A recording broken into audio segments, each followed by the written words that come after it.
여러분, 혹시 보험사로부터 이런 전화를 받는다면 기분이 어떠실 것 같나요? 고객님, 지금 가지고 계신 그 보물 같은 옛날 실비보 이제 저희한테 되파시죠? 저희가 현금으로 보상해드리고 새 보험으로 바꿔드릴게요. 자, 만약 이런 제안을 받는다면 여러분은 얼마를 불러야 만족하시겠어요? 50만 원? 아니면 500만 원? 아마 선뜻 대답하기 어려우실 겁니다. 그런데 이게 단순히 머릿속 상상이 아니라 당신의 실비를 우리가 돈 주고 다시 사겠다는 이른바 계약 재매입 논의를 본격적으로 시작했습니다. 내 보험의 주도권이 보험사로 넘어갈 수도 있는 아주 중요한 기로에 서 있는 셈이죠. 복잡하고 어려운 보험 이야기를 쉽게 풀어드리는 보험스쿨의 강준규 팀장입니다. 오늘도 우리 구독자분들의 소중한 권리를 지키기 위해 제가 아주 뜨거운 정보를 들고 달려왔습니다. 요즘 보험 시장이 정말 시끄럽습니다. 바로 5세대 실손보험의 등장 때문인데요. 지금 4세대가 팔리고 있는데 도대체 뭐가 얼마나 달라지길래 이렇게 난리일까요? 단순히 조건 조금 바뀌는 수준이 아닙니다. 좋아지는 부분도 분명 존재하지만 기존 가입자분들이 절대 놓쳐서는 안 돼 변화들도 숨어 있거든요.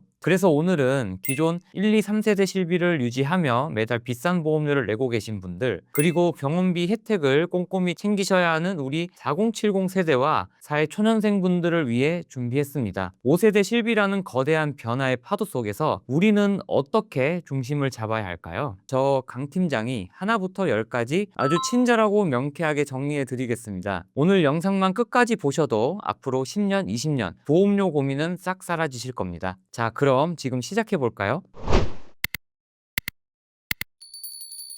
그럼 첫 번째, 핵심 주제부터 바로 들어가 보겠습니다. 여러분, 혹시 보험사가 왜 그렇게 1세대, 2세대 가입자분들을 대상으로 계약 전환이나 재매입 이야기를 꺼내는지 그 속사정을 깊이 고민해 보신 적 있으세요? 그 이면에는 보험사의 막대한 누적 손실이라는 냉혹한 현실이 자리 잡고 있습니다. 실제로 공개된 지표를 한번 살펴볼까요? 지난 2010년부터 2023년까지의 데이터를 보면 특히 1세대와 2세대의 실손보험의 손해율은 단 한 번도 100% 아래로 내려간 적이 없습니다. 여기서 손해율이 100%를 넘었다는 건 보험사가 고객님들께 받은 보험료보다 지급한 보험금이 더 많다는 뜻이죠. 즉, 운영하면 할수록 적자가 쌓이는 구조라는 겁니다. 그 손실이 매우 크다 보니 보험사 입장에서는 이 오래된 계약들이 경영상에 큰 부담이 될 수밖에 없습니다. 그렇다면 왜 유독 초기 세대의 실비에서 이런 현상이 두드러지는 걸까요? 바로 자기 부담금의 차이 때문인데요. 1세대 실비의 가장 큰 특징은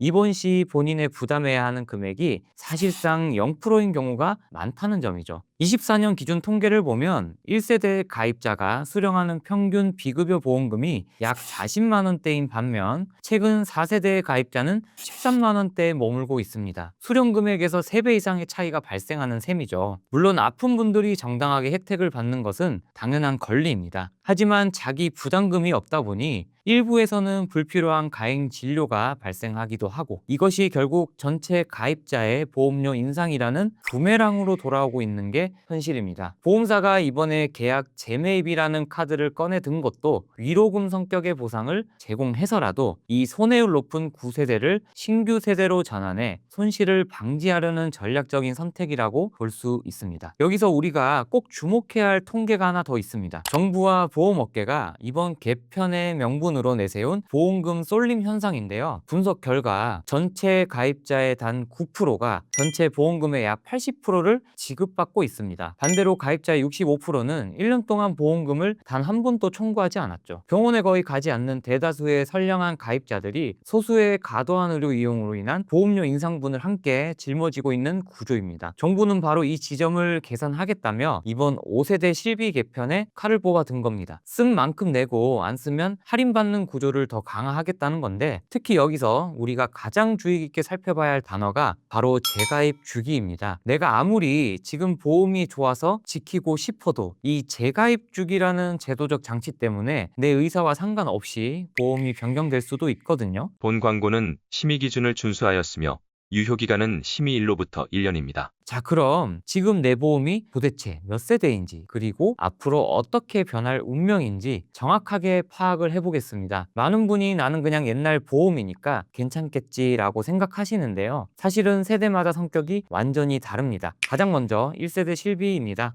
2009년 7월 이전에 가입하신 분들이죠. 이 보험의 가장 큰 매력은 입원했을 때 내가 내는 돈이 아예 없는 본인 부담금 0% 상품이 많다는 겁니다. 통혼을 해도 10,000원이나 5,000원만 딱 내고 나머지를 다 돌려받으니 그야말로 황금실비라고 불릴만 하죠. 하지만 갱신 주기가 오면 보험료가 무섭게 오른다는 단점도 확실합니다. 그 다음은 2세대 실비입니다. 09년 8월부터 2017년 3월까지 판매된 상품인데요. 이때부터는 자기 부담금이 조금 생겨서 보통 10%나 20%를 내가 내야 합니다. 3세대는 17년 4월부터 21년 6월까지 가입하신 분들인데 이때부터는 도수치료나 비급여 주사, MRI 같은 것들이 별도로 분리되어 관리되기 시작했죠. 그리고 지금 판매 중인 4세대는 비급여를 많이 쓰면 보험료가 할증되고 안 쓰면 할인해주는 방식입니다. 여기서 여러분이 진짜 확인하셔야 할 것이 바로 재가입 주기입니다. 이게 내 보험의 수명을 결정짓기 때문인데요. 다행히도 1세대의 실비는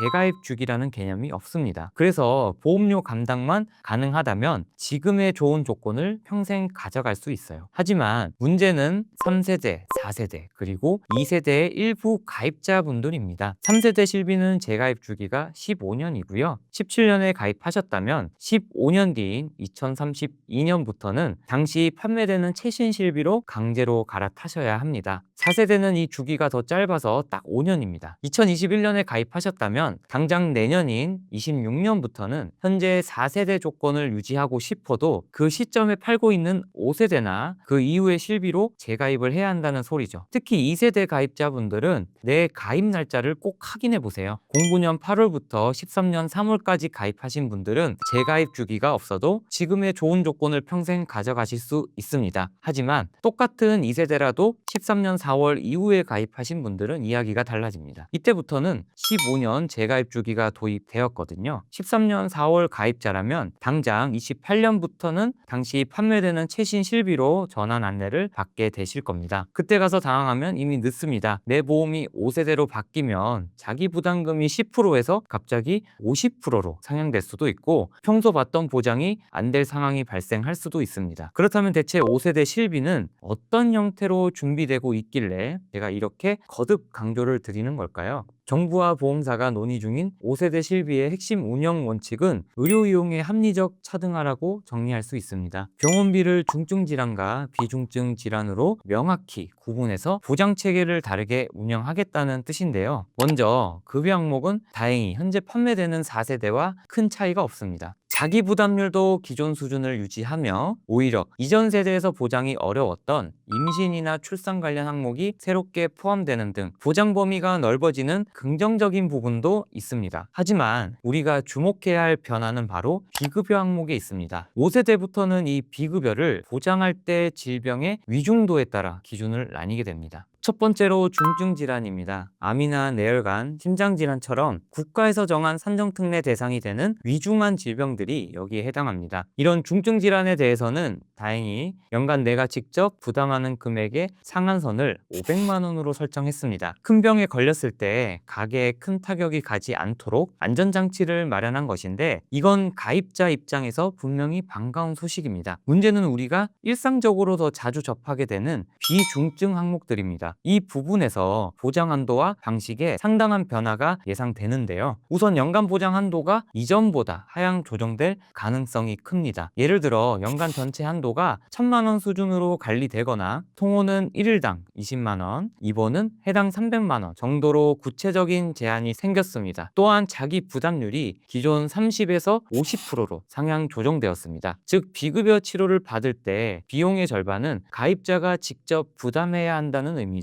여기에 더해 보장 제외 사유도 구체화될 것으로 보입니다. 이용량이 급격히 늘어난 항목들에 대해서는 의학적 필요성을 훨씬 더 엄격하게 확인하겠다는 방침입니다. 단순히 통증이 있다는 호소만으로는 부족하고 정밀검사 결과나 치료 효과를 입증할 수 있는 객관적인 근거가 있어야 보험금이 원활하게 지급될 수 있다는 뜻이죠. 결국 5세대 실비는 정말 위중한 질환은 확실히 지켜주되 비교적 가벼운 치료나 선택적인 비급여 이용에 대해서는 가입자의 책임과 비용 부담을 높이겠다는 정책적 의도가 담겨 있습니다. 보험료는 기존보다 저렴해질 수 있어 경제적이지만 실제 보장을 받는 체감도는 예전보다 낮아질 수 있다는 점을 꼭 기억하셔야 됩니다. 자, 그럼 이제 가장 중요한 시간입니다. 5세대 실비라는 거대한 변화가 코앞으로 다가온 지금 구독자분들은 대체 어떻게 중심을 잡아야 할까요? 여러분의 상황에 딱 맞게 맞춤형 대응 전략을 정리해 드릴게요. 가장 먼저 1세대와 2세대 가입자분들 중 13년 3월 이전 가입자처럼 재가입 주기가 아예 없는 보험을 가진 분들입니다. 보험료 감당이 가능한 경제적 여력이 있다면 최대한 유지하는 것이 유리합니다. 병원비의 대부분을 돌려받는 혜택은 앞으로 어떤 보험에서도 다시는 만나기 어려운 조건이기 때문입니다. 반면에 똑같은 2세대라도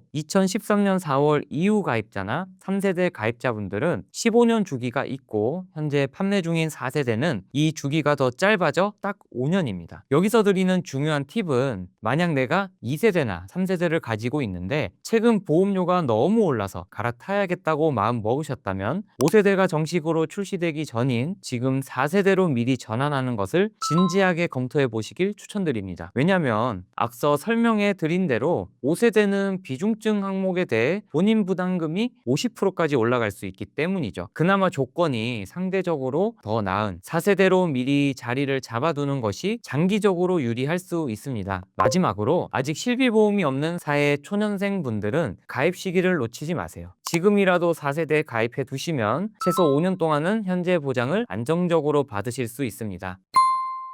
오늘 저와 함께 5세대 실비보험의 정체부터 계약 재매입 그리고 세대별 대응 전략까지 정말 쉼없이 달려왔는데요. 내용이 조금 많았죠. 마지막으로 딱 3가지만 기억하시면 됩니다. 첫째, 1세대와 2세대 13년 3월 이전 가입자분들은 보험료 감당이 가능하다면 지금의 보물을 꼭 지키세요. 둘째, 내 보험의 재가입 주기가 언제인지 증권을 통해 반드시 확인하셔야 됩니다. 셋째, 만약 갈아타기를 고민 중이시라면 보장이 더 축소되기 전인 지금 4세대로 미리 자리를 잡는 것도 현명한 방법이라는 점입니다. 실비보험은 우리가 아플 때 가장 먼저 손을 내밀어주는 든든한 친구 같은 존재입니다. 하지만 시대가 변하고 제도가 바뀌는 만큼 우리도 공부하고 준비해야 내 소중한 권리를 지킬 수 있습니다. 오늘 영상이 유익하셨다면 잊지 마시고 화면 아래 구독과 좋아요 꼭 부탁드립니다. 여러분의 응원이 제게 더 좋은 정보를 찾아올 수 있는 큰 힘이 됩니다. 혹시 영상을 보시면서 내 보험은 정확히 언제 가입했는지와 같은 궁금한 점이 생기셨다면 주저하지 마시고 댓글로 남겨주세요. 제가 확인하는 대로 정성껏 답변해 드리겠습니다. 지금까지 시청해 주셔서 감사합니다.